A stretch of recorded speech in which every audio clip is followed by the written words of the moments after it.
Next வந்து பீசோமீட்டர். So இந்த பீசோமீட்டர் பார்த்தீங்கன்னா லோ ப்ரெஷரை மெஷர் பண்ணக்கூடிய ஒரு டிவைஸ். ஸோ இந்த பீசோமீட்டரில் ஒரு வெர்டிக்கல் கிளாஸ் டியூப் இருக்கும். இந்த கிளாஸ் டியூப்பில் 2 எண்டுமே பார்த்தீங்கன்னா ஓப்பனில் இருக்கும். ஒரு எண்டு பார்த்தீங்கன்னா நம்ம எந்த இடத்துல ப்ரெஷர் கால்குலேட் பண்ணமோ அந்த பாயிண்ட்டோட நம்ம கனெக்ட் பண்ணிடுவோம். இன்னொரு எண்டு பார்த்தீங்கன்னா அட்மாஸ்ஃபியரில் அப்படி வந்து ஃப்ரீயாக விட்டுருப்போம்.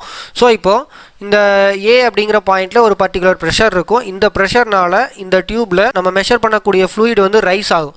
அப்படி ரைஸ் ஆகக்கூடிய ஹைட் எவ்வளவு அப்படின்னு பார்த்தீங்கன்னா ஹெச் அப்படிங்கிறது. ஸோ இந்த ரைஸ் ஆகக்கூடிய ஃப்ளூயிடு பார்த்தீங்கன்னா உங்களுக்கு என்ன பண்ணும் அப்படின்னு பார்த்தீங்கன்னா ஒரு ப்ரெஷர் ஹெட்டை கொடுக்கும்.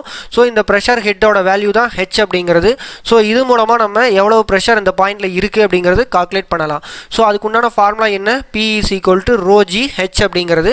ஸோ ப்ரெஷரோட யூனிட் பார்த்தீங்கன்னா Nm/m². ஸோ இப்போது இந்த பீசோமீட்டரில் ஒரு டிஸ்அட்வான்டேஜ் இருக்குது. அது என்ன டிஸ்அட்வான்டேஜ் அப்படின்னு பார்த்தீங்கன்னா இந்த length of the glass tube பார்த்தீங்கன்னா நம்ம இந்த ஃப்ளூயிடோட ஸ்பெசிஃபிக் வெயிட்டை நம்ம கன்சிடர் பண்ணி தான் செலெக்ஷன் பண்ணணும். ஸோ நம்ம சூஸ் பண்ணக்கூடிய கிளாஸ் டியூப் பார்த்தீங்கன்னா ஃப்ளூயிட் வந்து நல்லா ஃப்ரீயாக வந்து ஓவர்ஃப்ளோ ஆகாமல் டியூப்ல நல்லா ரைஸ் ஆகிற மாதிரி நம்ம செலெக்ஷன் பண்ணணும். ஸோ அடுத்து பார்த்தீங்கன்னா ப்ரெஷர் வந்து directly proportional to density of the fluid and the height of the glass tube.